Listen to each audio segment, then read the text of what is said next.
दुनिया में दो तरह के लोग होते हैं। एक वे जो छोटी सी प्रॉब्लम आने पर घबरा जाते हैं और दुखी हो जाते हैं। दूसरे वह लोग होते हैं चाहे कितनी भी बड़ी मुश्किलें उनकी जिंदगी में आ जाए, लेकिन वह हमेशा खुश रहते हैं, हर प्रॉब्लम में अपने आप को संभाल लेते हैं।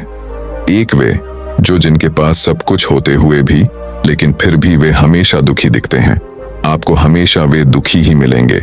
और दूसरे वे जिनके पास कुछ हो या ना हो लेकिन वह आपको हमेशा खुश दिखते हुए मिलते हैं, मुस्कुराते हुए मिलते हैं।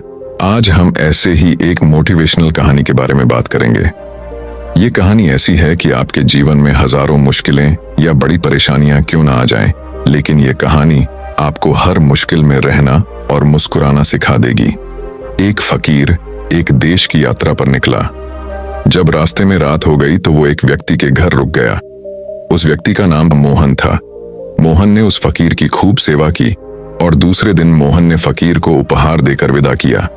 वह फकीर मोहन की सेवा से बहुत खुश हो गया और दुआएं देने लगा कि हे भगवान, मोहन को हमेशा खुश रखना और वह हमेशा दिन प्रतिदिन आगे बढ़ता ही रहे। इस बात पर मोहन हंसने लगा और फकीर से बोला, हे फकीर जो है वह भी अब नहीं रहने वाला। इस बात पर फकीर मोहन की तरफ देखता ही रहा और वहां से आगे चला गया। कुछ साल बाद फिर फकीर मोहन के घर आया और देखा सारा धन और सारी संपत्ति सब कुछ चला गया है। मोहन एक गांव के ही बड़े जमींदार के यहाँ नौकरी कर रहा है। वह फकीर मोहन से मिलने के लिए वहां चला गया। मोहन ने उस सभा में ही उस फकीर का स्वागत किया और झोपड़ी में ही फटी चटाई पर ही बैठाया। उसके पास खाने के लिए जो रूखी सूखी रोटी थी वह खाने के लिए फकीर को दे दिया। जब फकीर वहां से जाने लगा तो उसके आंख में आंसू थे और फकीर कहने लगा, हे भगवान, तुमने यह क्या किया? तो मोहन फिर हंसा और कहने लगा, अरे फकीर, तू क्यों दुखी हो रहा है? ईश्वर हमें जिस हाल में भी रखें, हमें हमेशा खुश रहना चाहिए, उसे धन्यवाद देना चाहिए। समय सदा बदलता रहता है और इतना ही नहीं, यह भी नहीं रहने वाला है। इस पर फकीर सोचने लगा कि मैं तो केवल वेशभूषा से ही फकीर हूं, लेकिन सच्चा फकीर तो तुम हो मोहन। कुछ साल बाद फकीर फिर से यात्रा पर निकला और मोहन से मिला और देखा तो देखता ही रह गया, क्योंकि सब कुछ बदल चुका था। मोहन अब जमींदारों का जमींदार बन चुका था। उसे मालूम हुआ मोहन जिस जमींदार के यहाँ नौकरी कर रहा था उसकी कोई संतान नहीं थी और अपनी सारी संपत्ति और जायदाद मोहन को दे दी। फकीर बहुत खुश हो गया और मोहन से कहा, अच्छा हुआ, वह जमाना गुजर गया, भगवान करे अब तुम ऐसे ही बने रहो।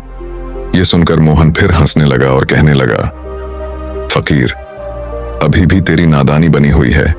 फकीर ने फिर मोहन से पूछा, क्या यह भी नहीं रहने वाला?